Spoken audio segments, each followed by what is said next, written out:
Hello friends, कैसे हैं आप सब।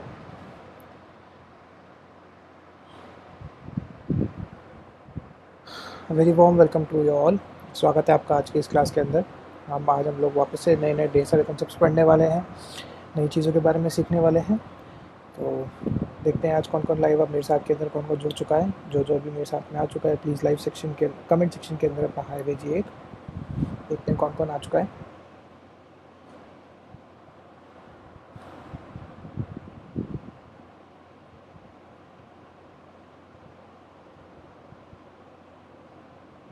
उत्कर्ष हमारे साथ में जुड़ चुके हैं, उनको अभी भी मैसेज मिला है उनका।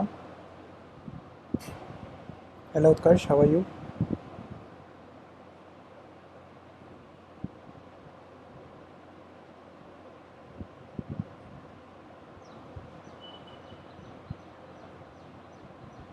हेलो उत्कर्ष बेटा, कैसे हो।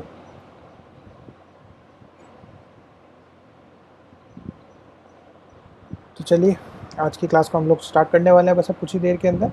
तो स्टार्ट करने से पहले जैसा कि मैं हमेशा करता हूँ, कुछ आपके लिए छोटे छोटे पजल्स लेके आता हूँ, कुछ छोटे छोटे रिडल्स लेके आता हूँ।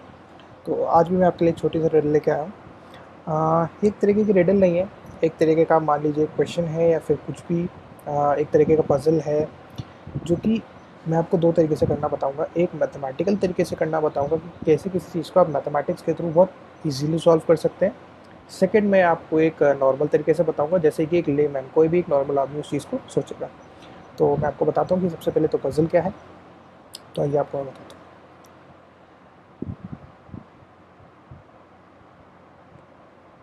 एक लड़का है श्याम,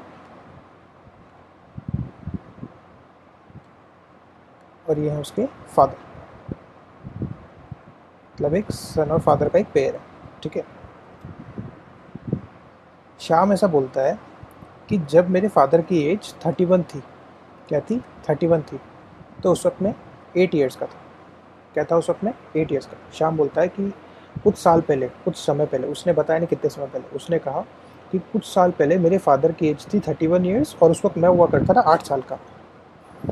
अब उसके कुछ टाइम बाद मतलब आज के टाइम के ऊपर, मतलब कुछ साल पहले तो ऐसा था कि मैं 8 साल का था और मेरे फादर की एज 31 थी। लेकिन आज के टाइम के ऊपर क्या है कि जो मेरे फादर की उम्र है वो क्या है, मेरे से डबल है। मेरे फादर की उम्र क्या है? डबल है। किसकी? मेरी एज की।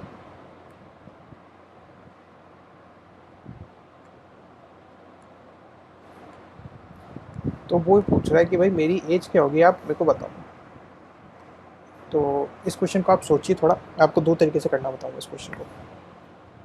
क्वेश्चन मैं आपको फिर से रिपीट कर देता हूँ कि श्याम बोलता है कि कुछ साल पहले की बात है, मेरी उम्र 8 साल हुआ करती थी। उस वक्त मेरे फादर की उम्र 31 ईयर्स हुआ करती थी। लेकिन कुछ समय बाद में, मतलब आज के टाइम के ऊपर क्या हुआ कि मेरी जो एज है उससे डबल मेरे फादर की एज हो चुकी है। तो अब आपको बताना है कि मेरे फादर की एज क्या है और मेरी एज क्या है आज के टाइम। सोचिए एक बार थोड़ा, कैसे आप सोच सकते हैं। अप्रोच भी बताएंगे तो भी चलेगा कि इसको किस तरीके से सोचना चाहिए, क्या मेरे दिमाग में आ रहा है क्या नहीं आ रहा। सोच के देखिए।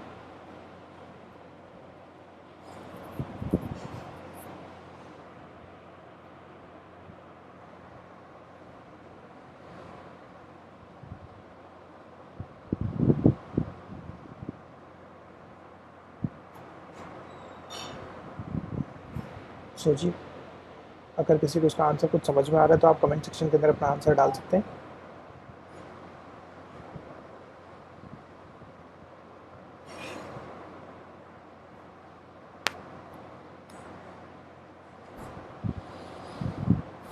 चलिए आपको एक तरीका बताता हूँ। मैं एक तरीका भी मैं बताता हूँ। ठीक है। एक काम करिए, वो 8 साल का था।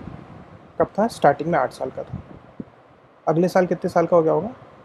9 का। फिर अगले साल कितने का हो गया होगा? 10 का। फिर अगले साल 11 का। फिर 12 का। फिर 13, 14, 15, 16, 17, 18, 19, 20, थोड़ा साइड में लिख लेता हूँ, 21, 22, 23, 25 तक लिखते हैं हम। 24 और 25। ठीक है। चलिए, यहाँ पे क्या था 31। जब वो 8 साल का था, जब उसके फादर कितने उम्र के थे 31 ईयर्स के। तो अब हर साल जैसे जैसे वो बड़ा हो रहा है तो वैसे वैसे उसके फादर भी तो एक एक साल बड़े होते जा रहे हैं। तो मैं हर नंबर को लिखने की जगह मैं आपको ऐसे ही बताता हूँ। आपको बस ये देखना है कि ऐसा कौन सा टाइम आया जब ये जो नंबर है, जो शाम की एज है, ये अपने फादर के आधी रह गई। मतलब अगर यहाँ पे 10 है तो क्या यहाँ पे 20 आ गया, या फिर यहाँ पे अगर 15 है तो क्या यहाँ पे एकदम से 30 आ गया। आपको बस वो मौका पकड़ना है जब ऐसा हो रहा है। ठीक है, तो आइए हम देखते हैं, नंबर्स को बढ़ाते हैं आगे। 31, यहाँ पे आ जाएगा 32, यहाँ पे आ जाएगा 33, यहाँ पे 34, यहाँ 35, यहाँ आ जाएगा 36। चलिए 36 से पहले देखते हैं क्या कोई नंबर ऐसा है जिसका डबल आ रहा हो यहाँ पे। नहीं आएगा, 10 का भी नहीं आएगा, 11 का भी नहीं आएगा, 12 का भी नहीं आएगा, 13 का भी नहीं आएगा, अभी तक किसी का नहीं आ रहा। आगे और बढ़ते हैं। 37, 38, 39, 40, 41। क्या अभी तक ऐसा कोई हुआ कि ऐसा नंबर जो कि इसका डबल आ गया? 13 का डबल नहीं आ रहा, 14 का डबल भी नहीं है, 15 का भी नहीं है, 16 का भी नहीं है, 17 का भी 34 होता है, 18 का भी नहीं है, 19 का चेक करते हैं, 42, 43, 21 के लिए आ रहा है 44। अभी तक आ रहा है 20 का डबल होता है 40, लेकिन अभी आ रहा है 43। 21 का डबल होता है 42, अभी आ रहा है 44, अभी तक भी नहीं आया। 22 का डबल कितना होगा? 45, अभी आया नहीं आया। 23 का डबल कितना होगा? 46। अरे यहाँ पे आ चुका है, देखिए 23 ईयर्स का जब वो हुआ तब उसके फादर कितनी एज के हो गए? 46 के। और 23 का डबल क्या होता है? 46। मतलब आज की उम्र कितनी हो गई उसकी? 23 ईयर्स। और उसके फादर की एज कितनी हो गई? 46 ईयर्स। तो दोस्तों मैंने ये जो आपको तरीका बताया थोड़ा लेंथी तरीका है, जहाँ पे एक कॉमन एक लेमैन सोचेगा कि यार अब कुछ समझ में नहीं आ रहा तो क्या करो, एक एक टर्म को जोड़ करके। लेकिन मैथ्स क्या है, मैथ्स के थ्रू आप इस चीज़ को बहुत इजीली सॉल्व कर सकते हैं। ठीक है, तो मैं आपको वो तरीका भी करना दिखाऊंगा। उसके अंदर हम लोग एक छोटी सी इक्वेशन बनाएंगे, उसके थ्रू करेंगे, लेकिन वो अभी हम लोग अभी नहीं पढ़ेंगे। अभी हमारा क्लास स्टार्ट करने का टाइम हो रहा है, उस चीज़ को मैं लेके आऊँगा आपके साथ में नेक्स्ट क्लास के अंदर। आपने आज इस तरीके को पढ़ा तो अब आपको उम्मीद है कि थोड़ा कुछ समझ में आया होगा। तो आप एक काम करना, नेक्स्ट क्लास के अंदर जब भी हम लोग आएंगे तो सबसे पहले मैं आपको सामने इसी प्रॉब्लम को डिस्कस करूँगा कि हम इस चीज़ को और कैसे सोच सकते हैं। जब तक के लिए आप भी थोड़ा दिमाग लगाइए। मैं आपको एक हिंट दे देता हूँ कि इसके अंदर आपको कैसे सोचना है। कि एक काम कीजिए, मान लीजिए कि शाम की एज जो है वो x ईयर्स है। क्या है? x years. और उसके फादर की एज क्या होनी चाहिए उसको सोच लीजिए। थोड़ा इस तरीके से दिमाग लगाइए, आगे पीछे करिए थोड़ा, आपको ये चीज़ शायद से स्ट्राइक कर जाए। ये जैसे आपको स्ट्राइक करती है तो आप अगले क्लास के अंदर इसका आंसर लेके आइएगा, और हम लोग अगली क्लास के अंदर इसको आगे डिस्कस करेंगे कि इसको मैथ्स के थ्रू मैं कैसे सॉल्व कर सकता हूँ। इस लेंथी तरीके की जगह मैं नॉर्मल तरीके से इसको कैसे सॉल्व कर सकता हूँ। ठीक है, तो चलिए आज की हम लोग क्लास स्टार्ट करते हैं। एक छोटा सा मैं आपको रिकैप दूंगा कि हम लोगों ने लास्ट क्लास के अंदर क्या पढ़ा था। हम लोगों ने पढ़ा था कि दो रेशनल नंबर्स के बीच में कैसे एक 3 या 4 या 5 कैसे भी रेशनल नंबर्स को हम लोग कैसे फिट कर सकते हैं। ठीक है, हम लोगों ने एक क्लास का क्वेश्चन भी छोड़ा था मैंने आपके लिए कि आपको एक क्वेश्चन देके गया था कि मैं ये 3/3 और 47/11, इस क्वेश्चन के अंदर आपको ये बताना था कि 4 रेशनल नंबर्स निकालने थे इन दोनों नंबर्स के बीच में। किस किस के बीच में? एक तो 3 के बीच में और एक 47/11 के बीच में। उससे पहले के जो चारों क्वेश्चंस थे ये हम लोगों ने ऑलरेडी क्लास में डिस्कस कर लिए थे। आपके लिए मैंने एक क्लास क्वेश्चन दिया था, इसका आंसर भी हम आपको फटाफट से बता देता हूँ किस तरीके से निकालेंगे। एक नंबर हो गया हमारे पास में 47/11, दूसरा नंबर क्या है हमारे पास में 3। इस 3 को क्या मैं लिख सकता हूँ 3/1, और इस 3/1 को मैंने मल्टीप्लाई किससे कर दिया 11 से, और डिवाइड भी किससे कर दिया 11 से। याद रखना, आपको याद होगा कि मैंने आपको बताया था लास्ट क्लास के अंदर कि हमारा क्या एम होता है, सबसे पहले कॉमन डिनोमिनेटर बनाना। दोनों के बीच में, हमारे दोनों नंबर्स के बीच में हमारा को कॉमन डिनोमिनेटर बनाना पड़ता है। तो ये पहले वाला जो नंबर है हमारा, ये क्या बन गया हमारे पास में 33/11, और दूसरा वाला नंबर क्या बन गया हमारे पास में 47/11। अब आप देख सकते हो कि इसके अंदर भी डिनोमिनेटर 11 है, इसमें भी डिनोमिनेटर 11 है। अब दोनों नंबर्स के बीच में जैसे ही हमारा 11 डिनोमिनेटर आया तो हमारा काम हो चुका है। और आप देख सकते हैं कि 33 और 47 के बीच में गैप भी बहुत सारा है। तो अगला नंबर क्या आ सकता है 34/11, फिर आ सकता है 35/11, इसी तरीके से आप लिख सकते हो 36/11 और 37/11। ये आपको 4 नंबर्स मिल चुके हैं और इन्हीं 4 नंबर्स को हम लोग को ढूंढना था कि फाइंड 4 रेशनल नंबर्स। ज़रूरी नहीं है आप इन्हीं 4 नंबर्स को लिखो, आप दूसरे भी नंबर्स निकाल सकते हो। 33 और 47 के बीच में होना चाहिए, जैसे 38/11, 40/11, 42/11, 43/11, 45/11 और 46/11 भी लिख सकते हो। ठीक है, बस 47/11 से छोटा होना चाहिए। ठीक है, तो ये तो था हमारा लास्ट क्लास का रिकैप। अब आइए आज की क्लास के अंदर हम लोग प्रोसीड करते हैं। तो चलिए आज हम लोग पढ़ेंगे इर्रेशनल नंबर्स के बारे में कि इर्रेशनल नंबर्स एक्चुअल में होते क्या हैं, उनको रिप्रेजेंट कैसे किया जाता है। ठीक है, हम लोगों ने पढ़ा था रेशनल नंबर्स के अंदर कि ऐसे नंबर्स जिनको p/q फॉर्म में लिखते हैं और ऐसे जिनके अंदर न्यूमरेटर और डिनोमिनेटर्स इंटीजर्स हो और q is not equal to 0 where p and q are coprime are called as rational numbers. ठीक है, तो इर्रेशनल नंबर्स कौन से हुए, दो तरीके से हम लोग डिफाइन करेंगे। ऐसे numbers which cannot be written in the form of p/q where p and q are integers and q is not equals to 0। ऐसे नंबर्स जिनको p/q फॉर्म में नहीं लिख सकते हैं, जहाँ पे p और q इंटीजर्स हैं, ऐसे नंबर्स को क्या कहा जाता है, इर्रेशनल नंबर्स। ठीक है, ऐसे नंबर्स को हम नहीं लिख सकते हैं, इस चीज़ का ध्यान रखिएगा कि ऐसे नंबर्स को हम p/q फॉर्म में नहीं लिख सकते जहाँ पे p और q इंटीजर्स होंगे और q should not be equal to 0। ऐसे नंबर्स को हम क्या कहते हैं, इर्रेशनल नंबर्स। ठीक है, इसका थोड़ा सा एक प्रिसाइज फॉर्म में आपको बताता हूँ क्या होगा। जैसे कि आपको एग्जांपल देता हूँ, पहले देखिए जैसे √2 हो गया। ठीक है, अब √2 जो है, √2 मेरे पास में इर्रेशनल है, क्यों, क्योंकि इसके अंदर ये √2 जो है ये क्या इंटीजर है, नहीं है, तो ये कैसा नंबर हो गया मेरे पास में, इर्रेशनल नंबर हो गया। ऐसे ही √5, √7 और √2+6, भले ही इसमें 6 जो है वो रेशनल नंबर है, लेकिन ये पूरा नंबर मिला के rational plus irrational, rational number plus irrational number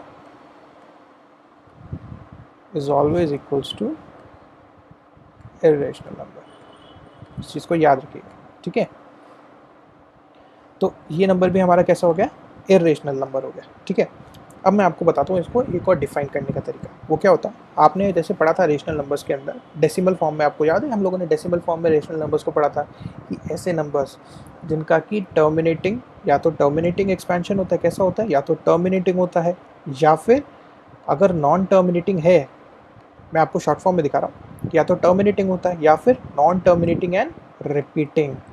ऐसे नंबर्स को क्या कहा था हम लोगों ने, रेशनल नंबर्स कहा था। याद आया थोड़ा आपको कि ऐसे नंबर्स जो कि डेसिमल के बाद में या तो ख़त्म हो जाते हैं, और अगर ख़त्म भी नहीं होते हैं तो या तो एक पॉइंट उनके अंदर जो ख़त्म नहीं हो रहे, तो या तो कोई फिक्स पैटर्न उसके अंदर रिपीट होने लग जाता है, जैसे 1 2 1 2 1 2 1 2 1 2 चले जा रहा है, तो ऐसे नंबर्स को क्या कहते थे हम लोग, रेशनल नंबर्स। तो इर्रेशनल नंबर्स में क्या होता है, दो चीज़ें देखते हैं। एक तो देखेंगे हम लोग कि पैटर्न कभी ख़त्म नहीं होना चाहिए, तो एक तो क्या होना चाहिए, ये नॉन टर्मिनेटिंग होना चाहिए।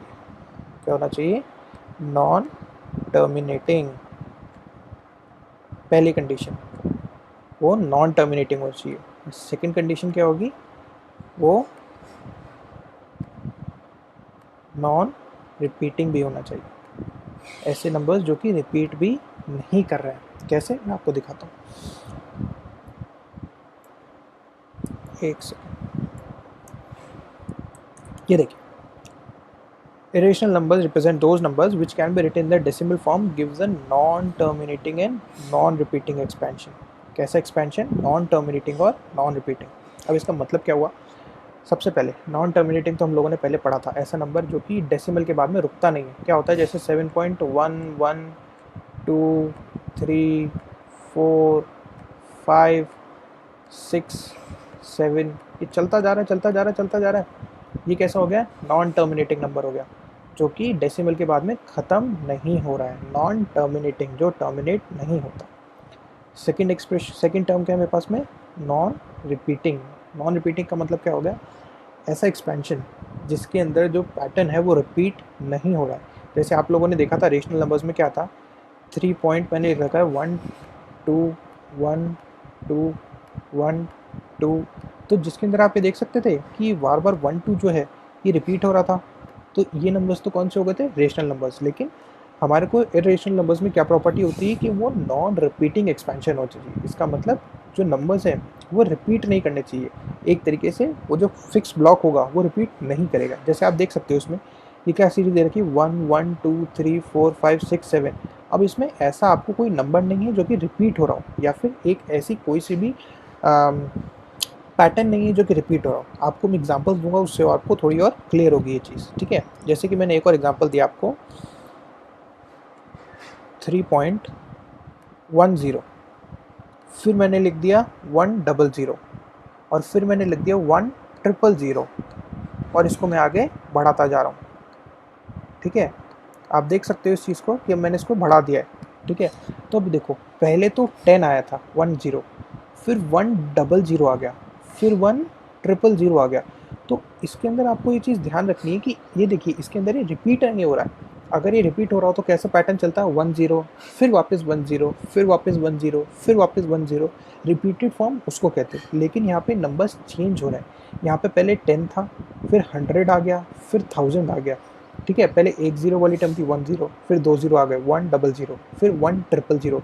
तो ये रिपीटेड नहीं है, ये नॉन रिपीटिंग टर्म है। तो ऐसे नंबर्स को क्या कहा हम लोगों ने, इरेशनल नंबर्स। क्या कहा हम लोगों ने, इरेशनल नंबर्स, जो कि देखिए ना तो ख़त्म हो रहा है, ख़त्म नहीं हो रहा तो मतलब क्या है, नॉन टर्मिनेटिंग, और रिपीट भी नहीं हो रहा मतलब नॉन रिपीटिंग। और नॉन टर्मिनेटिंग और नॉन रिपीटिंग एक्सपेंशन को हम लोगों ने क्या कहा है, इरेशनल नंबर्स का है, ठीक है। तो आई होप आपको ये चीज़ समझ में आई होगी। अगर आपको अभी किसी को भी कोई भी इसके अंदर डाउट है तो आप कमेंट सेक्शन के अंदर आप मेरे से पूछ सकते हैं, मैं वापस से इस चीज़ को रिपीट कर सकता हूँ। 30 सेकंड्स का टाइम देता हूँ इसको डाइजेस्ट करने के लिए, कि एक बार इसको वापस से देखिए, क्योंकि आगे इसको जब तक देखोगे नहीं, आगे की चीज़ें समझ में नहीं आएगी। तो एक बार आप इसको देखिए, 30 सेकंड्स का टाइम देता हूँ आपको।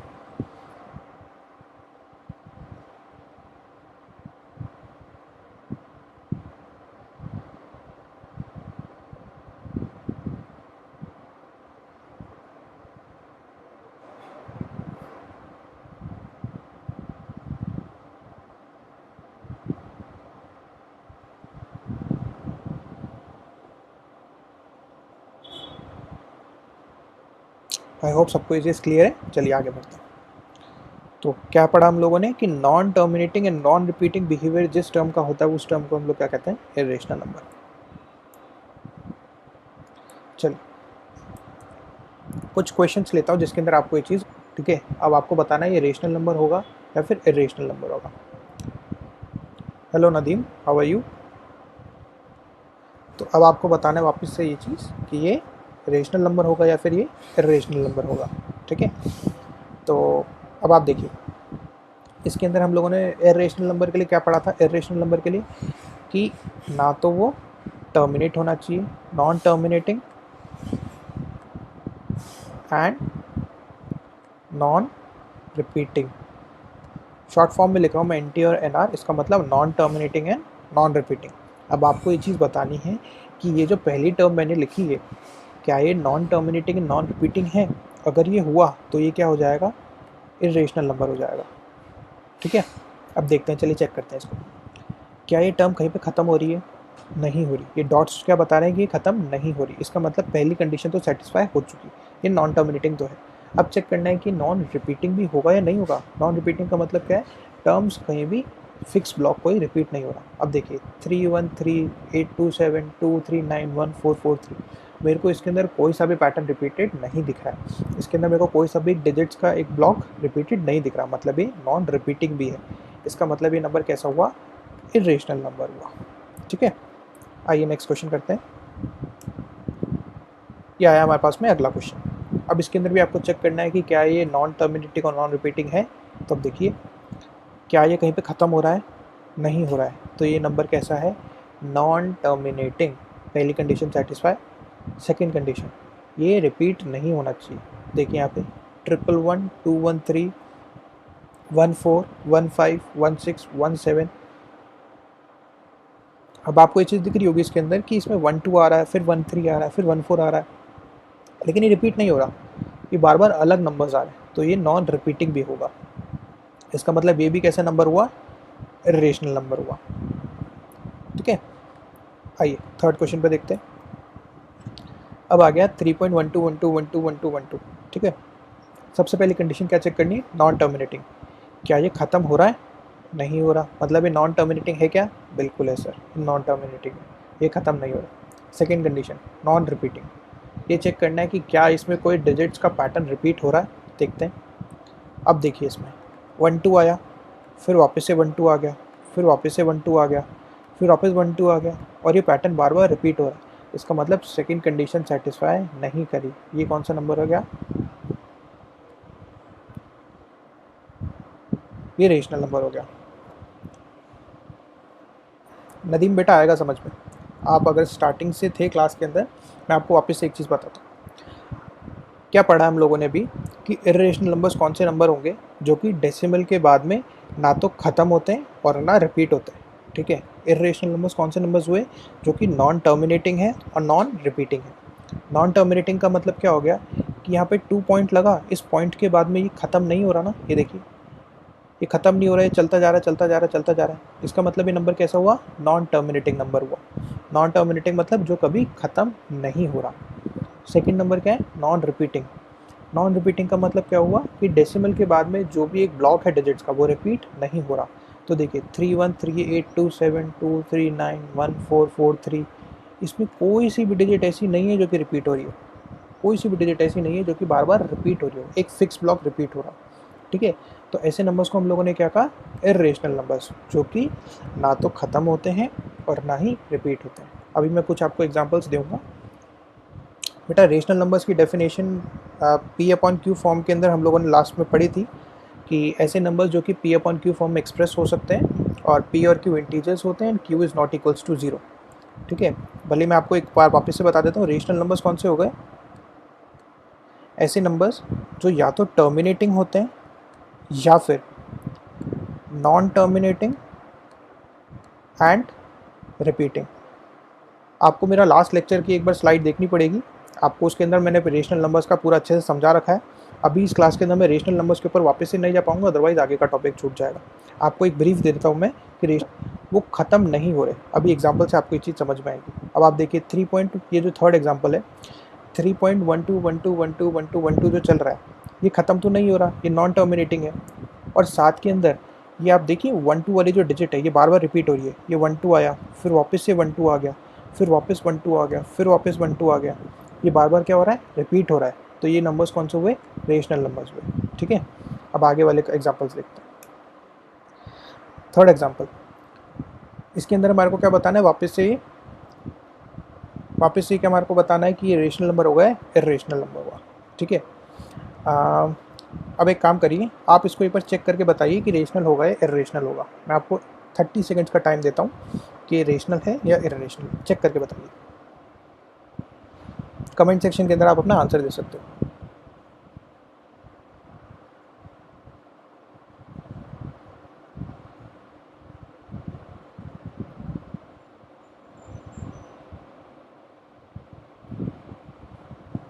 Very good.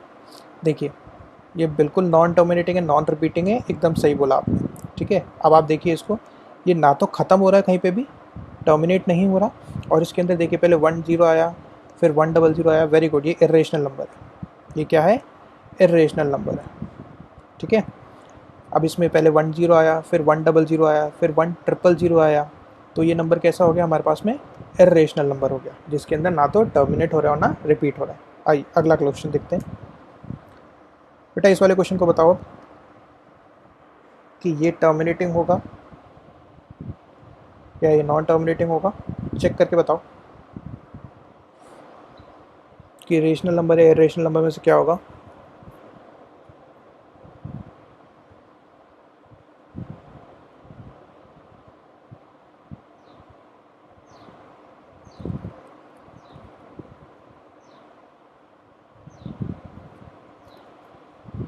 देखिए मैं आपको बताता हूँ। सबसे पहले तो आप ये देखिए ख़त्म नहीं हो रहा।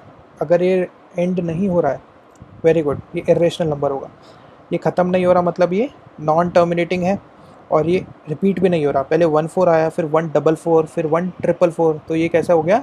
नॉन टर्मिनेटिंग है, नॉन रिपीटिंग, ये इरेशनल नंबर होगा। अगला एग्जाम्पल देखिए, इस वाले का देख के बताओ मेरे को ये क्या होगा। ये इरेशनल नंबर होगा या नॉन या फिर रेशनल नंबर होगा? चेक करके बताओ।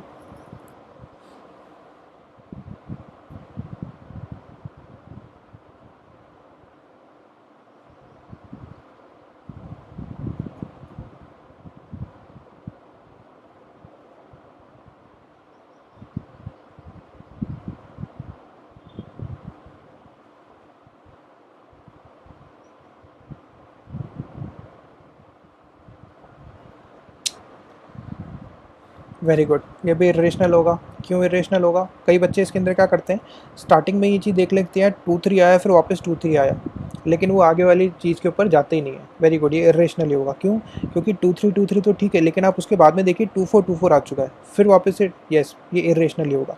फिर वापस से 2 5 आ चुका है। तो ये ना तो ख़त्म हो रहा है, ये नॉन टर्मिनेटिंग है, और साथ में ये रिपीट भी नहीं हो रहा है।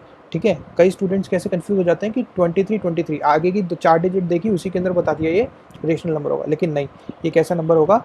इरेशनल नंबर होगा। एकदम सही बोला आपने बेटा। नेक्स्ट क्वेश्चन करते हैं। अब इस वाले के लिए बताओ।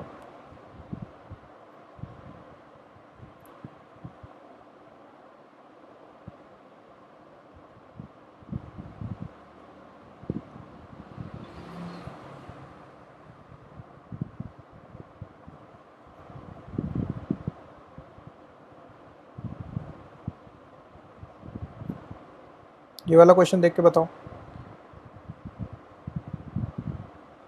23.2133 ये बताओ मेरे को, रेशनल होगा इरेशनल होगा?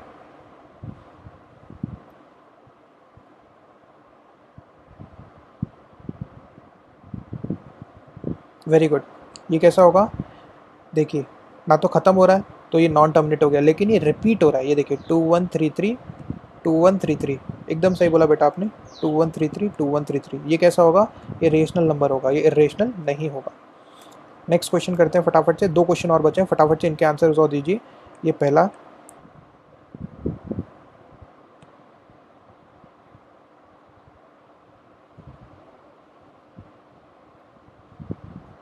हाँ बेटा आपने बता दिया, मैं लास्ट के 2 क्वेश्चन की बात कर रहा हूँ, इन दोनों क्वेश्चन की बात कर रहा हूँ।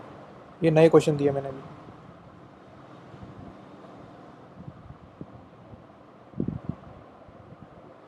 ये देखिए इसके अंदर आपको क्या दिख रहा है?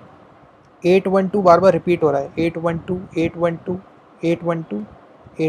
तो ये कैसा नंबर होगा वापस से? ये होगा रेशनल नंबर, इसके अंदर रिपीटिशन हो रहा है। और लास्ट नंबर देखिए, इसके अंदर क्या दिख रहा है आपको? कहीं पे ऐसा रिपीटेड पैटर्न मेरे को नहीं दिख रहा है, इसलिए ये कैसा नंबर होगा? Irrational number. हेलो अंकित। तो वेरी गुड, पहला वाला रेशनल होगा, सेकंड वाला इरेशनल होगा, एकदम सही बताया आपने। ठीक है, चलिए अब हम आगे बढ़ते हैं। अभी आप लोगों को ये चीज़ तो समझ में अच्छे से आ चुकी है कि रेशनल नंबर्स और इरेशनल नंबर्स को कैसे आइडेंटिफाई करते हैं। अब हम सीखते हैं कि इरेशनल नंबर्स को हम लोग नंबर लाइन पे प्लॉट कैसे करते हैं। नंबर लाइन के ऊपर जैसे आपको मैं कहता हूँ 2 को नंबर लाइन पे प्लॉट करके बताइए, तो आप 2 को तो नंबर लाइन पे बहुत आसानी से प्लॉट करके दिखा सकते हैं कि सर ये रहा 0, ये रहा 2, इसको मैंने प्लॉट करके दिखा दिया। लेकिन अब यही मैं आपसे कहूँ कि √2 को प्लॉट करो, तो आप क्या करोगे? तो आप कंफ्यूज हो जाओगे कि यार √2 तो मेरे पास स्केल के ऊपर होता ही नहीं, मैं कैसे बताऊँगा? ठीक है, तो अब आपको क्या बताना है, मैं आपको सिखाऊंगा कि √2, √3, √4, √5 ऐसी जो टर्म्स होती है अलग अलग, इनको हम लोग किस तरीके से नंबर लाइन के ऊपर प्लॉट कर सकते हैं। चलिए अब हम देखते हैं। जैसे मैं आपको एग्जांपल के तौर पे बताऊंगा कि √2 को कैसे प्लॉट करेंगे। ठीक है, तो इसके अंदर हम लोग एक थ्योरम काम में लेंगे। कौन सी थ्योरम? पाइथागोरस थ्योरम, जो आप लोगों ने शायद से पढ़ी होगी। वो क्या होती है कि किसी भी राइट एंगल ट्राइंगल के अंदर, किसी भी राइट एंगल ट्राइंगल के अंदर आपने ये चीज़ देखी होगी कि इसको तो कहते हैं परपेंडिकुलर, इसको हम लोग कहते हैं बेस, और इसको हम लोग कहते हैं हाइपोटेनस। तो ये आप लोगों ने पहले पढ़ा होगा कि हाइपोटेनस का square is equals to base square plus perpendicular square. ये हमारे पास में क्या चीज़ होती है? ये पाइथागोरस थ्योरम होती है। हम लोग इसी का यूज़ करेंगे। ठीक है, हमको फटाफट से बताऊंगा कि इसको कैसे यूज़ करेंगे हम लोग। कि सबसे पहले अगर आपको √2 अगर आपको निकालना है कि √2 को आपको प्लॉट करना है, तो आप क्या करो, सबसे पहले एक लाइन बना लो। क्या? AB।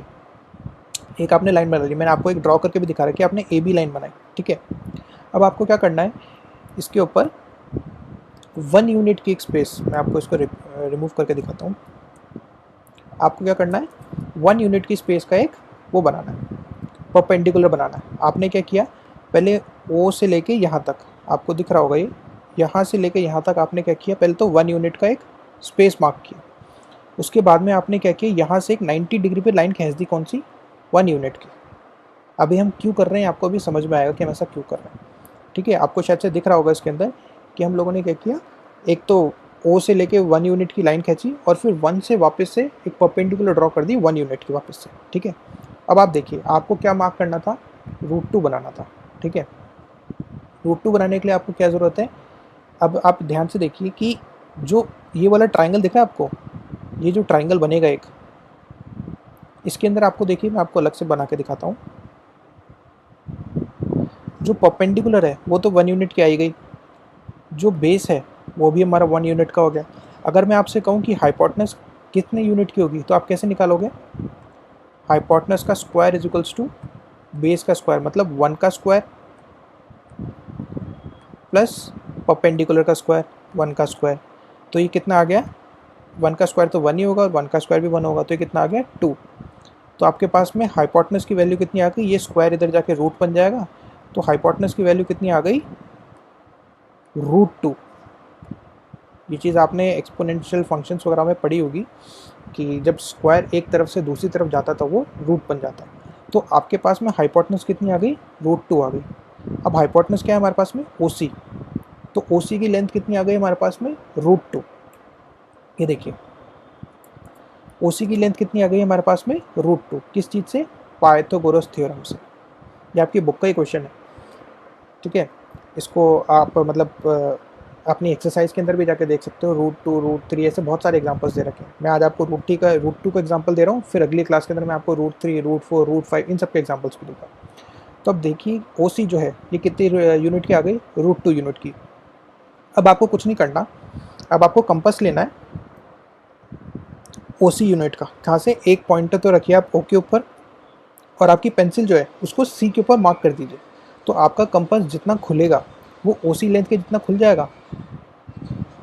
अगर OC की लेंथ √2 है तो आपके कंपास के अंदर भी अब √2 लेंथ आ चुकी। अब आपको कुछ नहीं करना, O के ऊपर अपने नीडल को रखते हुए आपको एक लाइन कट कर देनी है, कहाँ पे, इसके ऊपर, AB लाइन के ऊपर। तो वो जहाँ पे कट करेगी वो लाइन, वहाँ से लेके O तक का डिस्टेंस जो होगा OD, ये हमारे पास में कितना आ जाएगा, √2 आ जाएगा।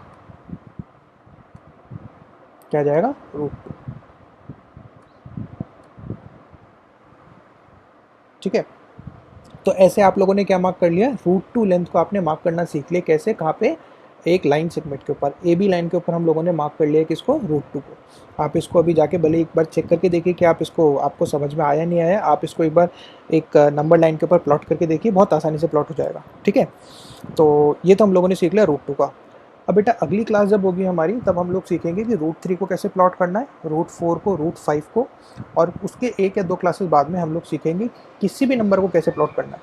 क्योंकि आप इसको जब देखोगे अपनी बुक के अंदर भी आप देखोगे तो एक स्पाइरल शेप के अंदर बहुत बड़ा एक सर्किल बनता है, स्पाइरल शेप के अंदर, ठीक है। उस चीज़ को हम लोग आगे पढ़ेंगे। तो आज के लिए हमारा टॉपिक बस यहीं तक का था कि हमारे को एक इरेशनल नंबर को नंबर लाइन पे कैसे प्लॉट करते हैं वो सीखना था। इसको हम लोगों ने आज देखा। आई होप आपको आज का ये लेक्चर पसंद आया होगा और इसके अंदर जो हम लोगों ने कॉन्सेप्ट सीखे वो भी आपको पसंद आए होंगे। अगर आपसे कोई कॉन्सेप्ट मिस हो गया हो या आप क्लास के अंदर बाद में आए हो तो आप वापस से इस लेक्चर को वापस से रिप्ले कर सकते हो और वापस से इसको देख सकते हो। इसको हम लोग आगे पढ़ेंगे।